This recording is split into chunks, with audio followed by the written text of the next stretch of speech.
Investment in securities are subject to market risk. Please carry out your due diligence and read all the related documents carefully before investing.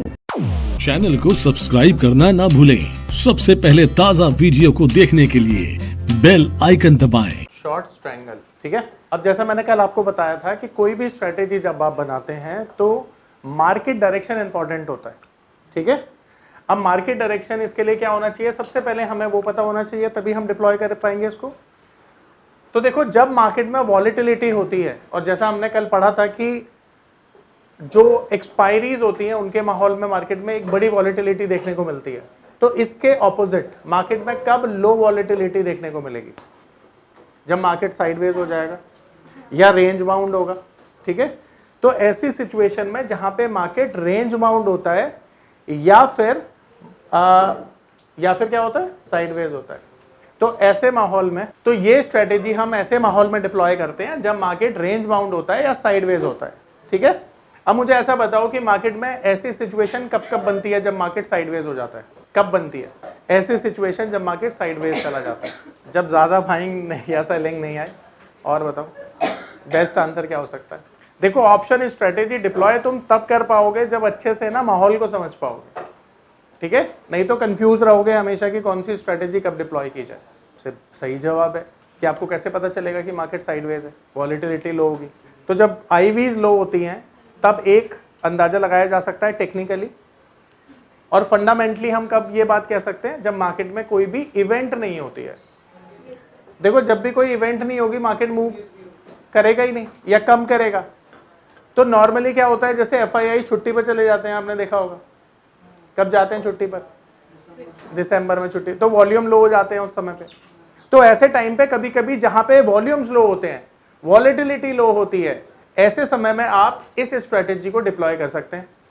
On the other side इसे एक और माहौल में deploy किया जाता है, क्योंकि देखो कल हमने जो पढ़ा था लॉन्ग स्ट्रैंगल, वो मैंने बताया था कि केवल एक्सपायरीज में उनको यूज किया जाता है। तो ठीक इसी तरह से क्योंकि ये स्ट्रैंगल है तो इसे एक्सपायरी में भी यूज कर सकते हो। यानी जब मार्केट में आपको लग रहा है कि मार्केट रेंज बाउंड रहने वाली है, एग्जांपल के तौर पर अगर मान लेते हैं निफ्टी 24,000 चल रही है, तो निफ्टी रेंज बाउंड कब होगी, जब एक 100 पॉइंट की रेंज में मार्केट होगी, ठीक है। तो आप ऊपर वाली रेंज और नीचे वाली रेंज को दोनों को क्या करोगे, शॉर्ट करोगे, ठीक है। तो दो कंडीशन हमने यहां पर डिस्कस की, किन किन माहौल में डिप्लॉय की जा सकती है, पर मैं यहाँ पे एक्सपायरी के पर्सपेक्टिव में आपको लिखकर दिखा देता हूँ, ठीक है, क्योंकि हमने स्ट्रैंगल एक्सपायरी के पर्सपेक्टिव में पढ़ी थी, ठीक है। आ रही मेरी बात समझ में। तो ये मैंने ऑप्शंस में आपको बताया था, क्या बताया था कि इंट्राडे के लिए बेस्ट स्ट्रेटेजी रहती है ऑप्शंस में, ये बताया था। दूसरा और क्या बताया था, हर स्ट्रेटेजी का एक पर्टिकुलर टाइम हो सकता है। तो अगर मैं इसकी बात करूं तो यहां पर, अच्छा कल मैंने क्या बताया था आपको, कल मैंने बताया था कि लॉन्ग स्ट्रैंगल, अच्छा शुरू से शुरू करते हैं, थोड़ा सा सेटलमेंट नहीं हो पाया ना यहाँ पे। पहले मैं कल वाला, क्योंकि आज ना बहुत सारे लोग नए हैं तो थोड़ा सा इन्हें वो कर देता हूं, मैं थोड़ा बैकग्राउंड दे देता हूं कि कल हमने क्या पढ़ा। देखो, कल हमने पढ़ा था लॉन्ग स्ट्रैंगल के बारे में। ये एक ऐसी स्ट्रेटेजी होती है जिसमें आप छोटा सा पैसा लगा के बहुत बड़ा पैसा बना सकते हैं। अब छोटा सा पैसा लगा के बहुत बड़ा पैसा किस माहौल में बनेगा, जब मार्केट में एक्सपायरी होगी, क्योंकि ऑप्शंस में हम देखते हैं कि एक्सपायरी वाले दिन प्रीमियम बहुत लो हो जाते हैं, और लो प्रीमियम की वजह से आप थोड़ा बहुत पैसा लगा के ज्यादा पैसा कमा सकते हैं, क्योंकि वही लो प्रीमियम बहुत बड़े हो जाते हैं, ठीक है। क्योंकि एक्सपायरी में आप देखते हो ना, एक बड़ा मूव आता है 200-400 पॉइंट का और लॉटरी लगती है ऐसे टाइम पे। तो ऐसे टाइम पे हम कौन सी स्ट्रेटेजी डिप्लॉय करते हैं, लॉन्ग स्ट्रैंगल।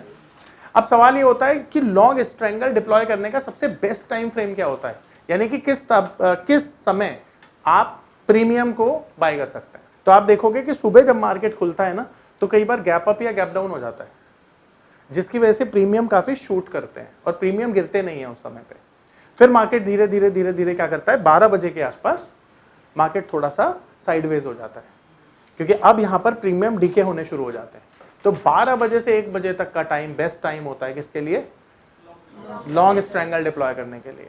तो ये कल मैंने नोट भी करवाया था आपको, 12 से 1 बजे का बेस्ट टाइम है कि आप उस समय कम प्रीमियम का फायदा उठा सकते हैं। अब क्योंकि ये शॉर्ट स्ट्रैंगल है, तो ये एक ऐसे माहौल में डिप्लॉय की जाती है जहां पे मार्केट साइडवेज हो गया है। नमस्कार दोस्तों, क्या आप स्टॉक मार्केट में शुरुआत करने का सोच रहे हैं और क्या आपको ये समझ में नहीं आ रहा है कि आपकी शुरुआत कहां से होनी चाहिए, तो मैं आपको एक ऐसा कोर्स सजेस्ट करने जा रहा हूं जो आपकी लाइफ चेंज कर सकता है।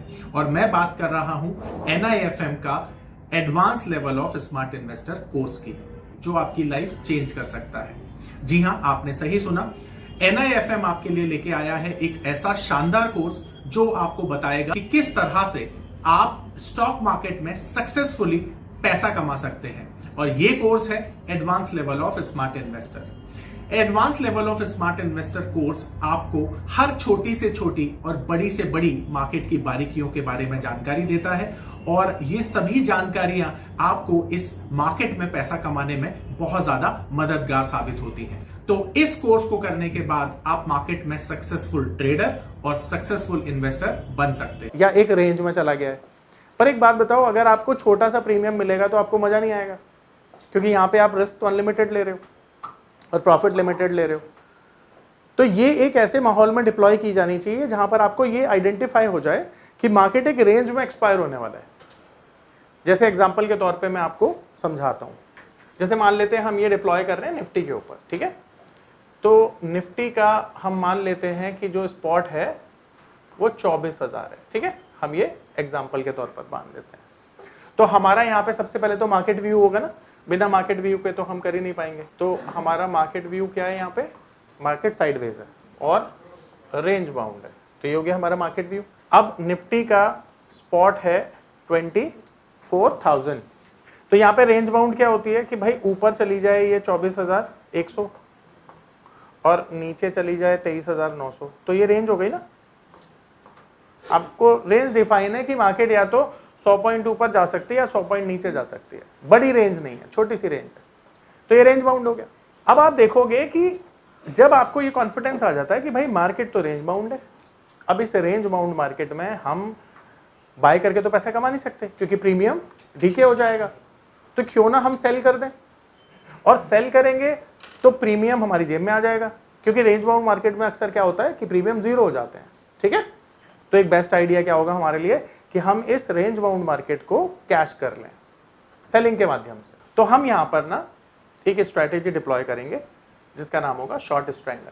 अब शॉर्ट स्ट्रैंगल में जैसा कि नाम ही सजेस्ट कर रहा है शॉर्ट, तो आपको प्रीमियम को शॉर्ट करना है।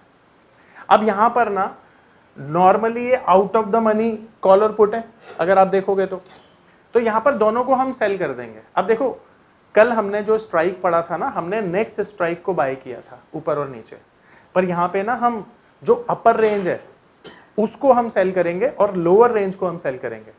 इससे क्या होगा ना कि हमें एक बफर मिल जाएगा 200 पॉइंट का, ठीक है, क्योंकि इस 200 पॉइंट में अगर मार्केट एक्सपायर होती है तो हमारी जेब में पैसा आ जाएगा, और अगर इसके ऊपर चली गई तो रिस्क है, इसके ऊपर चली गई तो रिस्क है।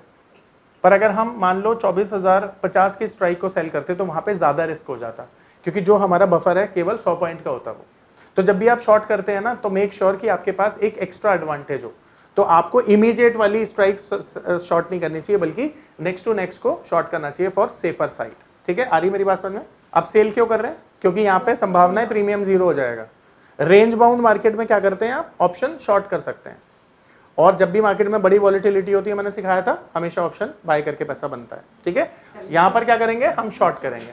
तो सबसे पहले हम एक शॉर्ट करेंगे OTM कॉल को। तो स्ट्राइक मैंने यहां पर लिखी दिया 24,100। मैंने इसका रीजन भी आपको दिया था कि 24,100 की स्ट्राइक हम इसलिए सेल कर रहे हैं क्योंकि हमारी जो अपर रेंज है वो 24,100 है, और इसका प्रीमियम हमें मिल रहा है 25 रुपीज। ये हमें प्रीमियम मिला है, और ध्यान रखिए ये हमने रिसीव किया है। जब भी हम शॉर्ट करते हैं प्रीमियम रिसीव करते हैं, सबको पढ़ाया था मैंने, सबको पता है। अब इसका मतलब क्या है कि ये 25 रुपए हमारा मैक्सिमम प्रॉफिट है। यहां पर हमारा व्यू क्या हुआ, अगर हम इन्हें शॉर्ट करते हैं तो हमने कॉल शॉर्ट कर दिया, हमारा व्यू बेरिश हो गया, तो हम लिख देते हैं ताकि हमें यहां पर कोई डाउट ना रहे। तो यहां पर हमारा व्यू क्या है, बेरिश। अब दूसरा हम क्या करेंगे, हम शॉर्ट कर देंगे पुट को भी, ठीक है।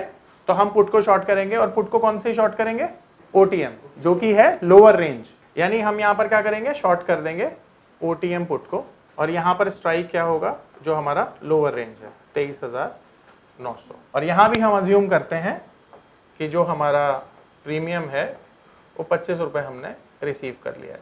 अब यहां पर हमारा व्यू क्या हो गया, बुलिश हो गया, परफेक्ट। अब देखिए यहां पर हमने 25 रुपए यहाँ रिसीव किए, 25 यहाँ पर, तो नेट प्रीमियम हमारा जो है रिसीव हो गया 50 रुपए। ठीक है, अब इस केस में हमारा मैक्सिमम प्रॉफिट कितना होगा, जो हमारा प्रीमियम है, क्योंकि शॉर्टर के साथ क्या होता है, जो प्रीमियम रिसीव होता है वही मैक्सिमम प्रॉफिट होता है। तो यहाँ पे मैक्सिमम प्रॉफिट होगा हमारा 50 रुपीज।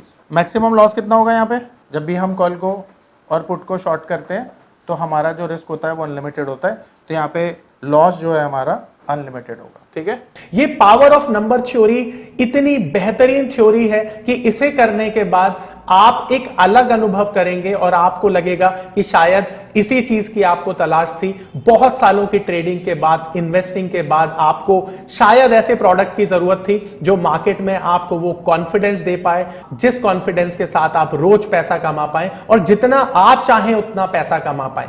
तो हमारी ये जो पावर ऑफ नंबर थ्योरी है, ये आपको आपकी सभी इच्छाओं को पूरा करने के लिए है। और आप देखेंगे कि इस थ्योरी को करने के बाद जो आपका कॉन्फिडेंस है, आपकी जो एक्यूरेसी है, आपकी जो क्षमताएं हैं मार्केट से पैसा कमाने की, वो बहुत ज्यादा बढ़ जाएंगी। और आप देखेंगे कि जो आपने आज से पहले अनुभव नहीं किया था अपनी ट्रेडिंग के दौरान या इन्वेस्टमेंट के दौरान, आप इतना बेहतर अनुभव करेंगे इस कोर्स को करने के बाद। अब यहाँ पर ब्रेक इवन हमें पता होना चाहिए कि किस कंडीशन में हमें नुकसान नहीं होगा, तो उसके लिए हमें ब्रेक इवन चाहिए।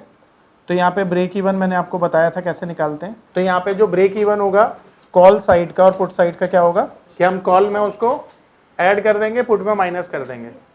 तो कॉल में हमारा ब्रेक इवन होगा 24,150 और पुट में हमारा ब्रेक इवन होगा 23,850। परफेक्ट है, यही होगा। अब बेस्ट केस सिनेरियो क्या है हमारे हिसाब से, हम क्या चाहते हैं, हम ये चाहते हैं कि ये जो एक्सपायरी है इस कॉन्ट्रैक्ट की वो इन दोनों के बीच में हो जाए।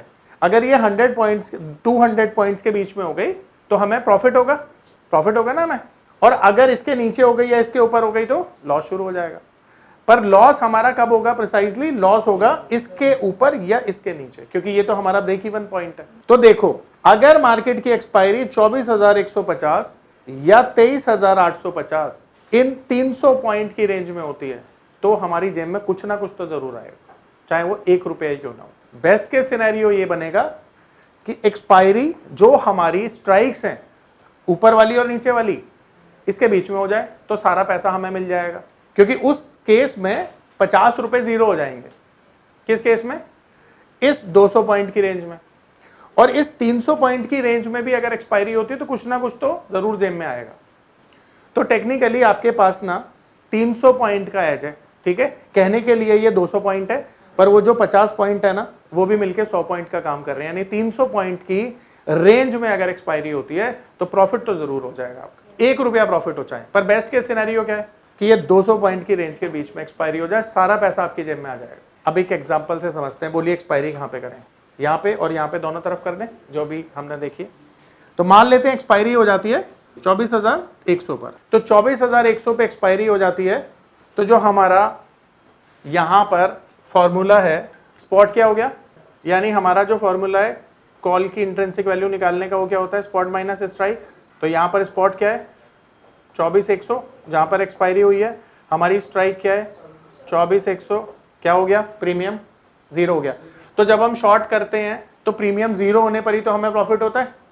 तो यहाँ पर 25 रुपए का प्रीमियम क्या हो गया, 0 हो गया, हमारी जेब में आ गया। यानी कॉल में यहाँ पर ये कॉल जो थी ये 0 हो गई और ये हमारा प्रॉफिट बन गया 25 रुपए का। अब पुट का फॉर्मूला उल्टा होता है, स्ट्राइक माइनस स्पॉट होता है। तो अब यहाँ पर स्ट्राइक क्या थी और स्पॉट क्या था 24,100, तो माइनस में वैल्यू आ गई। माइनस में वैल्यू भी 0 कंसिडर होती है, मैंने पढ़ाया था। तो ये पुट भी 0 हो गई। अब ये कॉल और पुट अगर 0 हो गई तो यहाँ पर हमने 25-25 रुपए का जो प्रीमियम रिसीव किया था वो प्रॉफिट हमारी जेब में आ जाएगा। तो यहाँ पर ये 25 रुपए और ये 25 रुपए जो हमने रिसीव किए थे ये सेलर का प्रॉफिट बन जाएगा। और यहाँ पर हमारा जो नेट प्रॉफिट होगा वो कितना होगा 50 रुपए। ये नेट प्रॉफिट होगा हमारा जो हमने ये प्रीमियम रिसीव किया था, ये पूरा प्रीमियम हमें मिल गया और ये नेट प्रॉफिट हमारा बन गया 50 रुपए का।